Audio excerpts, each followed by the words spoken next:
നമ്മോടൊപ്പം ഇപ്പം മുതിർന്ന മാധ്യമ പ്രവർത്തകൻ ശ്രീ ടി ദേവപ്രസാദ് സാർ നമ്മോടൊപ്പം ചേരുന്നു. സാർ കേൾക്കാമെന്ന് പ്രതീക്ഷിക്കുന്നു. സാർ കേൾക്കാമോ? Okay sir, okay. തീർച്ചയായിട്ടും സാർ, നമുക്ക് മൈക്കിൾ പനച്ചിക്കലച്ചൻ അദ്ദേഹത്തിൻ്റെ ഗാനരചന ഒപ്പം തന്നെ സാഹിത്യ മേഖലയിൽ അദ്ദേഹം നൽകിയ സംഭാവനകൾ, എനിക്ക് സാറിനോട് ചോദിക്കാനുള്ളത്, മാധ്യമ മേഖലയിൽ ഒരു പ്രേക്ഷിതൻ തന്നെയായിരുന്നില്ലേ മൈക്കിൾ പനച്ചിക്കലച്ചൻ? മാധ്യമ മേഖലയിൽ അദ്ദേഹം നൽകിയ സംഭാവനകളെ അങ്ങ് എങ്ങനെ നോക്കിക്കാണുന്നു? പ്രത്യേകിച്ച് ദീപിക ദിനപത്രത്തിലൊക്കെ വളരെ നല്ല ലേഖനങ്ങളും നോവലുകളൊക്കെ അദ്ദേഹം എഴുതിയിട്ടുണ്ടെന്നതൊരു യാഥാർത്ഥ്യം തന്നെയാണ്. മാധ്യമ മേഖലയിൽ അദ്ദേഹം പുലർത്തിയ അല്ലെങ്കിൽ അദ്ദേഹം പതിപ്പിച്ച ഒരു വ്യക്തിമുദ്രയെ താങ്കൾ എങ്ങനെ നോക്കിക്കാണുന്നു? സുവിശേഷീകരണത്തിന് വേണ്ടി ഒരു വൈദികനും നടന്നിട്ടില്ലാത്തത്ര സാഹസികമായ വഴികളിലൂടെ നടന്ന പുണ്യനായ താപസനായ ഒരു വൈദിക ശ്രേഷ്ഠനാണ് കടന്നു പോകുന്ന മൈക്കിൾ പനച്ചിക്കലച്ചൻ. അച്ഛനെ ഞാൻ അവസാനമായി കണ്ടതും അഭിമുഖം നടത്തിയതും ഈ വർഷം ഫെബ്രുവരി മാസം 26-ാം തീയതിയാണ്. അന്ന് അച്ഛൻ്റെ താപസ ജീവിതത്തെക്കുറിച്ച്, കലാജീവിതത്തെക്കുറിച്ചൊക്കെ അച്ഛൻ ദീർഘമായി എന്നോട് സംസാരിച്ചു. രോഗിയായിരുന്നിട്ടും അദ്ദേഹം ആ സംസാരത്തിലേറെ സന്തോഷം അനുഭവിച്ചു. പനച്ചിക്കലച്ചനെ സംബന്ധിച്ചിടത്തോളം അച്ഛൻ പൗരോഹിത്യം സ്വീകരിക്കുന്ന 1976-ലാണ്. 1975 വിശുദ്ധ പോൾ ആറാമൻ മാർപ്പാപ്പ ഒരു ചാക്രിയിലെ അപ്പസ്തോലിക ലേഖനം എഴുതി, ഇവാഞ്ചേലിയ നൂഷ്യാന്തി. അതിനകത്ത് അദ്ദേഹം പറഞ്ഞു, ആധുനിക മാധ്യമങ്ങളെ സുവിശേഷീകരണത്തിന് വേണ്ടി ഉപയോഗിച്ചില്ലെങ്കിൽ നമ്മൾ ദൈവത്തിന്റെ മുമ്പിൽ കണക്ക് കൊടുക്കേണ്ടി വരും. വിശുദ്ധനായ പാപ്പായുടെ ആ വെല്ലുവിളി ഒരു ജീവിത ദൗത്യമായി സ്വീകരിച്ചവനാണ് അച്ഛൻ. 700 പാട്ടുകൾ എഴുതി. ഉരുളിയാനിക്കലച്ചൻ പറഞ്ഞ പോലെ ഓരോന്നും നമ്മളെ ഈശോയിലേക്ക് ഉയർത്തുന്നതാണ്.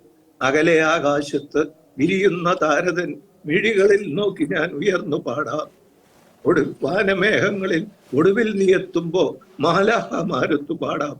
എത്ര ആഴമുള്ള പാട്ടുകളാണ് അച്ഛൻ ഓരോ തവണയും എഴുതിയതെന്ന് ഞാൻ അത്ഭുതപ്പെടുകയാണ്. അച്ഛൻ്റെ ജീവിതത്തെക്കുറിച്ച് പറയുമ്പോൾ അച്ഛൻ പാട്ടുകാരൻ മാത്രമല്ല, അച്ഛൻ നോവൽ എഴുതിയിട്ടുണ്ട്. അത് ദീപിക പത്രത്തിൽ ഖണ്ഡശ പ്രസിദ്ധീകരിച്ചിട്ടുണ്ട്. അച്ഛൻ സിനിമ പിടിച്ചിട്ടുണ്ട്. കന്മഴ പെയ്യുമ്പോൾ ആധുനിക ലോകത്തിന്റെ അസ്വസ്ഥതകളെ സുവിശേഷത്തിന്റെ കണ്ണുകളിലൂടെ അദ്ദേഹം വ്യാഖ്യാനിക്കുകയായിരുന്നു സിനിമയിലൂടെ.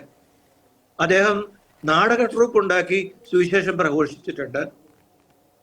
അദ്ദേഹം ഏറ്റവും പ്രധാനമായി അടുത്ത കാലത്ത് അദ്ദേഹത്തിന് ഫ്രീഡം TV എന്ന് പറയുന്ന ഒരു യൂട്യൂബ് ചാനൽ ഉണ്ടായിരുന്നു. അതിലൂടെ ആധുനിക ലോകത്ത് സഭാവിരുദ്ധർ സഭയ്ക്കെതിരെ ഉന്നയിക്കുന്ന എല്ലാ ആരോപണങ്ങളെക്കുറിച്ചും അല്ലെങ്കിൽ എല്ലാ തെറ്റിദ്ധാരണകളെക്കുറിച്ചും അദ്ദേഹം വിശദമായ വ്യാഖ്യാനങ്ങൾ നൽകുമായിരുന്നു. അതിലേറ്റവും പ്രധാനമായി എന്നെ സ്പർശിച്ചൊന്ന് ദൈവത്തെക്കുറിച്ചുള്ള അച്ഛൻ്റെ കാഴ്ചപ്പാടാണ്. ഈശോ വിശുദ്ധ യോഹന്നാന്റെ സുവിശേഷത്തിൽ പറയുന്നുണ്ട്, പിതാവായ എന്നെയും അവിടുത്തെ ഏകപുത്രനായ യേശുവിനെയും അറിയുന്നതാണ് നിത്യജീവൻ. അച്ഛൻ പിതാവായ ദൈവത്തെയും യേശുവിനെയും ഏറ്റവും ആഴത്തിൽ അറിഞ്ഞ ഒരു മനുഷ്യനാണ്. മറ്റു പലരും മനസ്സിലാക്കാത്ത രീതിയിൽ അച്ഛൻ ദൈവത്തിന്റെ സ്നേഹം മനസ്സിലാക്കിയിട്ടുണ്ട്. അച്ഛൻ ഈയിടെ ഇന്നലെ ബഹുമാനപ്പെട്ട ബോബി ജോസ് കട്ടിക്കാട് അച്ഛൻ ഫേസ്ബുക്കിൽ ഇട്ടിയ ഒരു പോസ്റ്റിൽ അച്ഛൻ പറഞ്ഞു, ഹൃദയപൂർവ്വം സുവിശേഷം സംവദിക്കുന്ന ഒരാളാണ് പനച്ചിക്കൽ അച്ഛൻ. അദ്ദേഹം ഒരിക്കല് കരുണയ്ക്കും ദൈവത്തിനും ദൈവസ്നേഹത്തിനുമുള്ള ഹീബ്രു ഭാഷയിലെ വാക്ക് ഒന്നാണ് എന്ന് പറഞ്ഞത് എനിക്കൊരു വലിയ തിരിച്ചറിവായിരുന്നു. കരുണയ്ക്കും ഗർഭപാത്രത്തിനും ഹീബ്രു ഭാഷയിലുള്ള വാക്ക് ഒന്നാണ്. എന്നിട്ട് ജോസച്ചൻ പറയാണ്, ഈശോ രണ്ടാമതും ജനിക്കണം എന്ന് പറഞ്ഞതിന്റെ അർത്ഥം എനിക്ക് മനസ്സിലായത് ഈ വാക്കിന്റെ ഉത്ഭവത്തെക്കുറിച്ച് അച്ഛൻ പറഞ്ഞപ്പോഴാണ്. പ്രിയപ്പെട്ട ഒരു അച്ഛന്റെ ഏറ്റവും വലിയ ഒരു പ്രത്യേകത, അച്ഛൻ ദൈവത്തെ ഭയപ്പെടുത്തുന്ന ഒരു ഭീകര സത്വമായിട്ടല്ല കണ്ടത്. അച്ഛൻ പറഞ്ഞു, അതാണ് നമ്മൾ ലോകത്തിന് കൊടുക്കുന്ന ഏറ്റവും വലിയ തെറ്റിദ്ധാരണ. ദൈവം ഇങ്ങനെ പാപം എല്ലാം കണക്കിലെടുത്ത് മനുഷ്യനെ ശിക്ഷിക്കാൻ നോക്കിയിരിക്കുന്ന ഒരു ക്രൂരനായ ഭരണാധികാരിയാണ്. അല്ല, സ്വന്തം പുത്രനെ പോലും ബലിയർപ്പിച്ച് ഒരാളും നഷ്ടപ്പെടാതിരിക്കാൻ, എല്ലാവരെയും വീണ്ടെടുക്കാൻ കാത്തിരിക്കുന്നവനാണ്. നിന്റെ പാപങ്ങൾ ഞാൻ ഓർക്കുക പോലുമില്ല എന്ന് പറഞ്ഞിരിക്കുന്ന സ്നേഹനിധിയായ ഒരു പിതാവാണ് ദൈവം. ആ ദൈവത്തിന്റെ ഏകപുത്രനാണ് യേശു. ആ ഏകപുത്രനായ യേശു ലോകത്തിലേക്ക് വന്നത് നമ്മളെ രക്ഷിക്കാനാണ്, ശിക്ഷിക്കാനല്ല. അതുകൊണ്ട് സ്നേഹത്തിന്റെ സുവിശേഷമാണ് ഈശോയുടെ സുവിശേഷം. പിതാവായ ദൈവത്തെക്കുറിച്ച്, പുത്രനായ ദൈവത്തെക്കുറിച്ച് ഇത്രയും ആഴമുള്ള ഒരു ബോധ്യം ആ വൈദിക ശ്രേഷ്ഠൻ ഉണ്ടായിരുന്നു എന്നുള്ളത് കാലഘട്ടത്തിന്റെ ഒരാവശ്യമാണ്. ഒരുപക്ഷെ നാളെ സഭ പ്രസംഗിക്കാൻ പോകുന്നത് ഈ സുവിശേഷമായിരിക്കും എന്ന് ഞാൻ വിശ്വസിക്കുന്നു. അതായത് പാപങ്ങൾക്ക് വേണ്ടി നമ്മളെ ശിക്ഷിക്കുന്ന ഒരു ദൈവത്തെ കുറിച്ചല്ല, നമ്മളെല്ലാവരെയും രക്ഷിക്കാൻ, നമ്മളെല്ലാവരെയും സ്വന്തം ഛായയിൽ സൃഷ്ടിച്ച എല്ലാ മനുഷ്യനെയും സ്വർഗത്തിലേക്ക് കൂട്ടിക്കൊണ്ടുപോകാൻ കാത്തിരിക്കുന്ന ഒരു ദൈവത്തെ കുറിച്ചാണ്. വാസ്തവത്തില് ഹൃദയസ്പർശിയായ എല്ലാവരെയും ആ ദൈവത്തെ എന്തുകൊണ്ട് സ്വീകരിക്കാതിരിക്കണം എന്നാണ് അച്ഛൻ ചോദിച്ചിരുന്നത്. പ്രിയപ്പെട്ട ഇതൊരു അച്ഛനെ സംബന്ധിച്ചൊരു അനന്യതയാണ്. അച്ഛൻ പറഞ്ഞു, അച്ഛന്റെ സഭയിലുള്ള സുവിശേഷ പ്രഘോഷകരോട് വരെ ഇതിന്റെ പേരിൽ അച്ഛന് തർക്കിക്കേണ്ടി വന്നിട്ടുണ്ട്.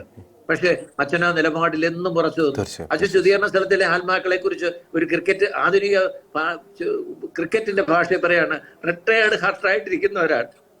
സ്വർഗത്തിലെത്താൻ സാധിച്ചിട്ടില്ല, കളി പൂർത്തിയായിട്ടില്ല, അവർക്ക് ഇനിയും ഒരു ഇന്നിങ്സിന് അവസരമുണ്ട്. അത് നമ്മൾ അവരെ സഹായിക്കണം. അതുപോലെ അച്ഛന്റെ ഈ ഇപ്പൊ ബൈബിൾ ബഹുമാനപ്പെട്ട ജോഷി അച്ഛന്റെ ബൈബിൾ സംരംഭത്തെ കുറിച്ച് അതിന്റെ കഥ നമ്മൾ കേൾക്കേണ്ടതാണ്. വാസ്തവത്തില് അച്ഛൻ ഇങ്ങനെ ഒരു പ്ലാനേ ഉണ്ടായിരുന്നില്ല. ഒരു ദിവസം ഡൽഹിയിൽ നിന്ന് ഒരു പ്രാർത്ഥനാ ഗ്രൂപ്പുകാരൻ അച്ഛനെ വിളിച്ചിട്ട് പറഞ്ഞു, അച്ഛാ ഞങ്ങൾക്കൊരു സന്ദേശം കിട്ടി, സമ്പൂർണ്ണ ബൈബിള്, ഓഡിയോ ബൈബിൾ ഉണ്ടാക്കണം, അത് അച്ഛൻ ചെയ്യണമെന്ന്. അച്ഛൻ പറഞ്ഞു, അച്ഛൻ അതിന് വലിയ ഇൻട്രസ്റ്റ് ഒന്നും ഉണ്ടായിരുന്നില്ല. അച്ഛൻ പറഞ്ഞു പ്രാർത്ഥിക്കാം എന്ന് പറഞ്ഞു. അത് കഴിഞ്ഞ് 2-3 ദിവസം കഴിഞ്ഞപ്പോൾ വിയന്നയിൽ നിന്ന് ഒരു യുവാവ് അദ്ദേഹം വിളിച്ചിട്ട് അച്ഛനോട് പറഞ്ഞു, അച്ഛാ ഈ വിയന്നയിൽ നിന്ന് വിളിച്ച ഒരു സജി ജേക്കബ് എന്ന് പറഞ്ഞൊരു യുവാവാണ്. അദ്ദേഹം അച്ഛനോട് പറഞ്ഞു, അച്ഛൻ അത് ചെയ്യണം. എങ്ങനെ വന്നെന്ന് അച്ഛന് അതിനോട് തുടങ്ങാൻ വേണ്ടി 50,000 രൂപ ഞാൻ ഇപ്പൊ അച്ഛന്റെ പേരിൽ അയക്കുകയാണ്.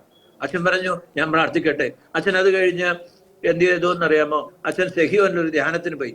അവിടെ ധ്യാനത്തിന് കൗൺസിലിംഗിൽ ഇരുന്ന കന്യാസ്ത്രീ അച്ഛനോട് പറഞ്ഞു, അച്ഛനെ കുറിച്ച് പ്രാർത്ഥിക്കുമ്പോ ബൈബിൾ ഇങ്ങനെ തുടക്കം മുതൽ അവസാനം വരെ മറിഞ്ഞു പോകുന്നതായിട്ട് കാണുന്നു എന്ന് പറഞ്ഞു.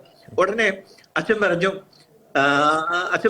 അച്ഛന് ബോധ്യമായി. അച്ഛൻ പറഞ്ഞു, ഇങ്ങനെ ഒരു പദ്ധതി എല്ലാവരും പറഞ്ഞിട്ടുണ്ട്, ഞാൻ തീരുമാനം ഒന്നും എടുത്തിട്ടില്ല. ഉടനെ ആ അച്ഛനോട് പറഞ്ഞു, അച്ഛൻ അത് ചെയ്യണം. അങ്ങനെ ആ തീരുമാനം എടുത്തു. അച്ഛൻ പറഞ്ഞു, ആ തീരുമാനം എടുത്ത് പുറത്തേക്ക് വന്ന് കുറച്ച് കഴിഞ്ഞപ്പോൾ അച്ഛൻ ഏതാണ്ട് ഒത്തിരി വർഷമായി ആസ്മാരോഗം ഉണ്ടായിരുന്നു. ആസ്മാരോഗം മാറി. ആസ്മാരോഗം മാറിയപ്പോ അച്ഛന് മനസ്സിലായി ഇത് ദൈവത്തിന്റെ ഒരു പദ്ധതി തന്നെയാണ്. പിന്നീട് അച്ഛൻ വന്നു. അവിടുന്ന് അച്ഛൻ പറഞ്ഞു, ധ്യാനം കഴിഞ്ഞ് ഇറങ്ങി കോതമംഗലത്ത് വന്നിറങ്ങിയപ്പോ അച്ഛന്റെ കണ്ണ് ആദ്യം പറഞ്ഞത് ഒരു ഓഡിയോ യൂണിറ്റിലേക്കാണ്. ഒരു ഓഡിയോ റെക്കോർഡിംഗ് സ്റ്റുഡിയോയിലേക്കാണ്. അച്ഛൻ പറഞ്ഞു, വണ്ടിയെന്ന് ഇറങ്ങിയപ്പോ കണ്ടതാണ് ട്രിനിറ്റി സ്റ്റുഡിയോ. അവിടെ കയറി ചെന്ന് റെക്കോർഡിങ്ങിനുള്ള സൗകര്യങ്ങളൊക്കെ ഉണ്ടോ എന്ന് അന്വേഷിച്ച് അച്ഛൻ അത് തീരുമാനിച്ചു. പിന്നീട് അച്ഛനും അതിന്റെ പ്രവർത്തകരായിരുന്ന 3-4 പേരും അവര് അച്ഛന്റെ ആശ്രമത്തിൽ തന്നെ എന്ന് താമസിച്ചാണ്. ഒരു റിജോ, ചാക്കോ രാജു, ഫ്ലോർ മാനേജറായിട്ട് ജോയി എന്നിവരെല്ലാരും കൂടെ ചേർന്ന് സമ്പൂർണ്ണ ബൈബിള് റെക്കോർഡ് ചെയ്തു. എത്ര ഹൃദ്യമാണ് ആ ബൈബിള്.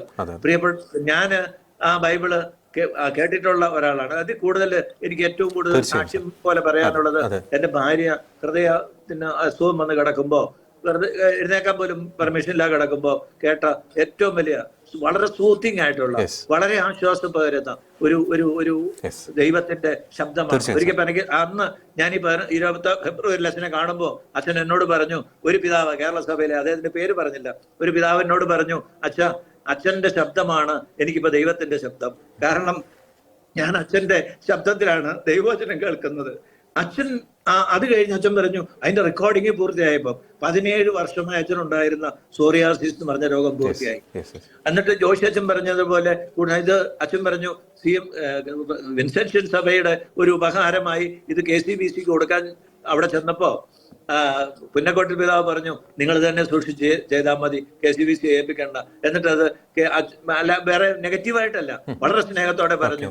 അങ്ങനെ അതിപ്പോ 100 രൂപയ്ക്ക് കിട്ടും. ഞാൻ ഈ യാത്രക്കിടയില് പല നഗരങ്ങളിലും ചെല്ലുമ്പോൾ കേൾക്കുന്നുണ്ട് ഈ സുവിശേഷം ഇങ്ങനെ സുവിശേഷത്തിന് വേണ്ടി പ്രവർത്തിച്ചിട്ടുള്ള, ഇങ്ങനെ സുവിശേഷത്തിന് വേണ്ടി ത്യാഗങ്ങൾ സഹിച്ചിട്ടുള്ള എത്ര വൈദികര് നമ്മുടെ കൂടെ ഉണ്ട്. അച്ഛന് മാധ്യമങ്ങളെ സുവിശേഷത്തിന് വേണ്ടി ഉപയോഗിക്കുക എന്നുള്ളത് അച്ഛന്റെ ജീവിതത്തിന്റെ ലക്ഷ്യമായിരുന്നു.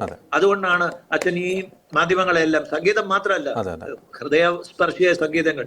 അതുപോലെ ഒന്ന് ഓർത്ത് നോക്കുക, യേശുദാസ്, ചിത്ര, സുജാത, ജാനകി, ഇവരുടെ എല്ലാം ശബ്ദം ഈശോയ്ക്ക് വേണ്ടി കടമെടുത്തത് ഈ അച്ഛനാണ്.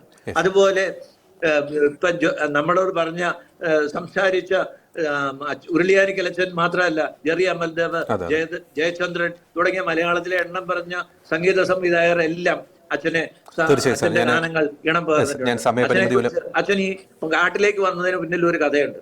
അത് ഈ ബിൽസെഷൻ സഭയുടെ ജൂബിലി ആയിരുന്നു 1976. അപ്പൊ അന്ന് ജൂബിലിക്ക് ഒരു ഗാനം വേണം. ആ ഗാനം ശരിയാക്കാൻ വേണ്ടി അച്ഛനും അച്ഛന്റെ സീനിയർ എളമ്പാശ്ശേരിൽ അച്ഛനാണ്, അച്ഛനും കൂടെ ആബേലച്ചനെ കാണാൻ പോയി. അൾത്താരയിലെ വാനമ്പാടി എന്നൊക്കെ പറയുന്ന അച്ഛനെ കാണാൻ പോയി. അവിടെ ചെന്ന് അച്ഛനെ കണ്ടപ്പോ പറഞ്ഞു, എഴുതി തരാം, ഒരു ദിവസം ചെല്ലാൻ പറഞ്ഞു. അന്ന് ചെന്നപ്പോഴും ആബേലച്ചൻ എഴുതാൻ പറ്റിയില്ല, മനഃപൂർവ്വമല്ല, അച്ഛൻ തിരക്ക് കാരണം പറ്റിയില്ല. എന്നിട്ട് മരച്ചിക്കലച്ചനെ ചൂണ്ടിയിട്ട് അച്ഛൻ പറഞ്ഞു, ഇദ്ദേഹത്തിന് എഴുതാൻ കഴിവുണ്ട്, ഇദ്ദേഹം എഴുതട്ടെ. അങ്ങനെയാണ് ആബേലച്ചൻ പറഞ്ഞിട്ടാണ് ആദ്യത്തെ കവിത വിൻസെൻഷൻ സഭയ്ക്ക്, ആദ്യത്തെ ഗാനം വിൻസെൻഷൻ സഭയ്ക്ക് വേണ്ടി പനച്ചിക്കലച്ചൻ എഴുതിയത്. അത് പിന്നീട് ഗാനങ്ങളായി, ഗാനസുമങ്ങളായി 700-ലധികം ഗാനങ്ങള് കേരളത്തിലെ ക്രൈസ്തവ ഭക്തി ഗാനരംഗത്ത് അച്ഛനൊരു വിസ്മയം. അച്ഛന്റെ തിരുനാമകീർത്തനം പാടുവാൻ, അല്ലെങ്കിൽ നാവനിക്കെന്തിന് നാഥ എന്നുള്ള ആ ഗാനം 10 ലക്ഷം കാസറ്റ് വിറ്റെന്നാണ് ഞാൻ എന്റെ വീഡിയോ വായിച്ചത്. ശരിയാണോ? ഞാൻ അച്ഛനോട് ചോദിച്ചില്ല, അച്ഛൻ എന്നോട് പറഞ്ഞതുമില്ല അത്. പക്ഷെ കേട്ടത്, പക്ഷെ കേൾക്കും, കാരണം അതുപോലെ ഹൃദയസ്പർശിയാണ് അച്ഛന്റെ ആ നിലപാട്. അതുപോലെ അച്ഛൻ ജീവിതത്തെ കുറിച്ച് പറയുന്നില്ല, നമ്മള് രോഗികളാകുന്നത് പാപം ചെയ്തത് കൊണ്ടല്ല, പാപികളായതുകൊണ്ടാണ് നമ്മൾ രോഗികളാകുന്നത്. അതുപോലെ നമ്മള് പുണ്യവാന്മാരായല്ല ദൈവകൃപ സ്വീകരിക്കുന്നത്, ദൈവകൃപയുള്ളത് കൊണ്ടാണ് നമുക്ക് പുണ്യം ചെയ്യാൻ സാധിക്കുന്നത്. ഇങ്ങനെയൊക്കെ വ്യത്യസ്തമായ രീതിയിൽ കാര്യങ്ങളെ അതുപോലെ സമൂഹത്തിലെ ഇന്റലക്ച്വൽസ് ആയിട്ട് പറയുന്ന, ഒരു പക്ഷേ ഒരു ജനറൽ സുവിശേഷവൽക്കരണക്കാരെല്ലാം ഉപേക്ഷിച്ചു പോകുന്ന, വിട്ടുപോകുന്ന ആ സുവിശേഷവൽക്കരണം ഇന്റലക്ച്വൽസിനെ നേരിടാനും അവരുടെ ഭാഷയിൽ അവരോട് സംസാരിക്കാനും അവരെ ബോധ്യപ്പെടുത്താനുമുള്ള ഒരു അപൂർവ സ്ഥിതി ലഭിച്ച ഒരു സമയപരിമിതി പോലെ ഒന്ന് ഇടപെടുകയാണ്. ഞാൻ ഒരു കാര്യം കൂടെ പറഞ്ഞ് അവസാനിപ്പിച്ചോളാം.